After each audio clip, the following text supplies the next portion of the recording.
ಬಿಜೆಪಿಗರಿಗೆ ದೇಣಿಗೆ ಮೊದಲು ದೇಶ ನಂತರವೇ? ಪ್ರಿಯಾಂಕ್ ಖರ್ಗೆ ಪಿಎಂಗೆ ಕೇಳಿದ್ದಂಥ ಪ್ರಶ್ನೆ. ಏನಾಯ್ತು ದೇಗುಲದ ಕೆಜಿಗಟ್ಟಲೆ ಚಿನ್ನ ಬೆಳ್ಳಿ? ಬಿಜೆಪಿಗರಿಗೆ ದೇಣಿಗೆ ಮೊದಲು ದೇಶ ನಂತರವೇ? ಇಂಥ ಒಂದು ಅನುಮಾನ ಹುಟ್ಟುವಂತೆ ಮಾಡಿರುವುದು ಸಚಿವ ಪ್ರಿಯಾಂಕ್ ಖರ್ಗೆ. ಹೌದು ವೀಕ್ಷಕರೇ, ಗೃಹ ಸಚಿವ ಪ್ರಿಯಾಂಕ್ ಖರ್ಗೆ ರಾಮಮಂದಿರ ಲೂಟಿ ಪ್ರಕರಣದ ಬಗ್ಗೆ ಗಟ್ಟಿಯಾಗಿ ದನಿ ಎತ್ತಿದ್ದಾರೆ.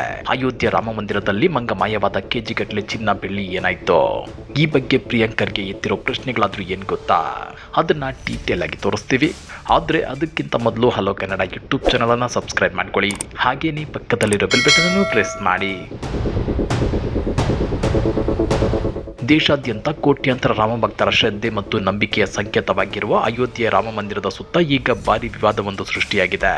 ರಾಮಮಂದಿರ ದೇಣಿಗೆಯಲ್ಲಿ ಭಾರಿ ಪ್ರಮಾಣದ ಲೂಟಿ ನಡೆದಿದೆ ಅಂತೇಳಿ ಕರ್ನಾಟಕ ಐಟಿ ಮತ್ತು ಗೃಹ ಸಚಿವ ಪ್ರಿಯಾಂಕ್ ಖರ್ಗೆ ಅವರು ಬಿಜೆಪಿ ಮತ್ತು ಆರ್ಎಸ್ಎಸ್ ವಿರುದ್ಧ ತೀವ್ರ ವಾಗ್ದಾಳಿ ನಡೆಸಿದ್ದಾರೆ. ಬಿಜೆಪಿಯವರಿಗೆ ದೇಶ ಮೊದಲಲ್ಲ, ದೇಣಿಗೆ ಮೊದಲು ಎಂಬ ಗಂಭೀರ ಆರೋಪ ಕೇಳಿಬಂದಿದೆ. ಅಷ್ಟಕ್ಕೂ ಏನಿದು ವಿವಾದ? ಚಿನ್ನ ಬೆಳ್ಳಿ ಮತ್ತು ಹಣ ಕಾಣಿಯಾಗಿದೆಯೇ? ಪ್ರಧಾನಿ ಮೋದಿ ಅವರ ಮೌನಕ್ಕೆ ಕಾರಣವೇನು ಅನ್ನೋ ಕುತೂಹಲ ಮತ್ತು ಅನುಮಾನದ ಪ್ರಶ್ನೆಗಳು ದುತ್ತಂತ ಎದ್ದು ಕೂತಿವೆ. ಇದೇ ವಿಚಾರವಾಗಿ ನಿನ್ನೆ ಬೆಂಗಳೂರಲ್ಲಿ ಮಾಧ್ಯಮಗಳೊಂದಿಗೆ ಮಾತನಾಡಿದ ಸಚಿವ ಪ್ರಿಯಾಂಕ್ ಖರ್ಗೆ ರಾಮ ಮಂದಿರದ ದೇಣಿಗೆ ಹಗರಣದ ಕುರಿತು ನೇರವಾಗಿಯೇ ಕೇಂದ್ರ ಸಚಿವರನ್ನ ತರಾಟೆಗೆ ತಗೊಂಡಿದ್ದಾರೆ. ಅವರ ಪ್ರಕಾರ ಬಿಜೆಪಿ ಮತ್ತು ಆರ್ಎಸ್ಎಸ್ ಸಂಘಟನೆಗಳಿಗೆ ದೇಶದ ಹಿತಾಸಕ್ತಿಗಿಂತ ದೇಣಿಗೆ ಸಂಗ್ರಹವೇ ಮುಖ್ಯವಾಗಿದೆ. ಅಯೋಧ್ಯೆಯ ರಾಮಲಲ್ಲಾ ಮೂರ್ತಿಯ ಪ್ರಾಣ ಪ್ರತಿಷ್ಠಾಪನೆಯನ್ನ ಸ್ವತಃ ಪ್ರಧಾನಿ ನರೇಂದ್ರ ಮೋದಿ ಅವರೇ ನೆರವೇರಿಸಿದ್ರು.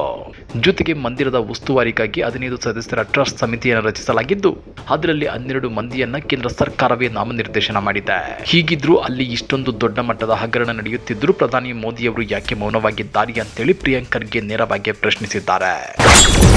ಕಾಣೆಯಾದ ಚಿನ್ನ ಬೆಳ್ಳಿ, ಟ್ರಸ್ಟಿಗಳ ರಾಜೀನಾಮೆ. ಖರ್ಗೆ ಅವರು ಮಾಡಿರುವ ಆರೋಪಗಳು ಸಣ್ಣವೇನಲ್ಲ. ಅಯೋಧ್ಯೆ ಮಂದಿರದಲ್ಲಿ ಭಕ್ತರು ಕಾಣಿಕೆಯಾಗಿ ನೀಡಿದ್ದ ಚಿನ್ನ ಕಾಣಿಯಾಗಿದೆ, ಬೆಳ್ಳಿ ಕಾಣಿಯಾಗಿದೆ ಮತ್ತು ಅಪಾರ ಪ್ರಮಾಣದ ಹಣ ಕೂಡ ನಾಪತ್ತೆಯಾಗಿದೆ ಅಂತೇಳಿ ಅವರು ದೂರಿದ್ದಾರೆ. ಅಷ್ಟೇ ಅಲ್ಲ, ಈ ಗೊಂದಲಗಳ ನಡುವೆ ಮಂದಿರದ ಟ್ರಸ್ಟಿಗಳು ರಾಜೀನಾಮೆ ನೀಡುತ್ತಿದ್ದಾರೆ.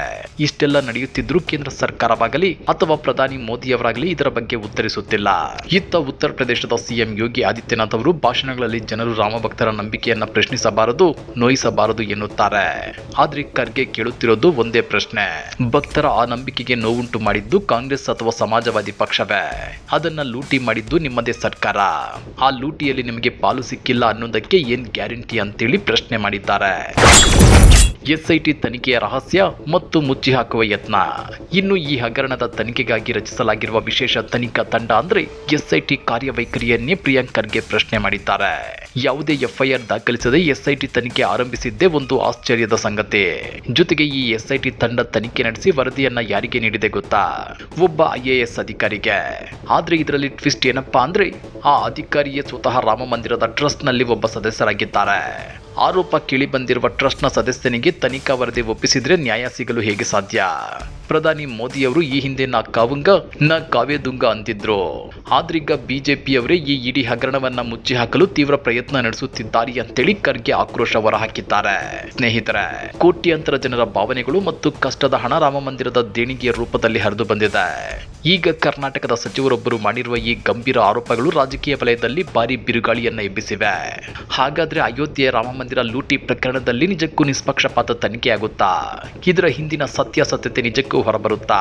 ಸಚಿವ ಪ್ರಿಯಾಂಕ್ ಖರ್ಗೆ ಅವರ ಈ ಹೇಳಿಕೆಗಳ ಬಗ್ಗೆ ನಿಮ್ಮ ಅಭಿಪ್ರಾಯ ಏನು ಅನ್ನೋದನ್ನ ಕಮೆಂಟ್ ಮಾಡಿ ತಿಳಿಸಿ.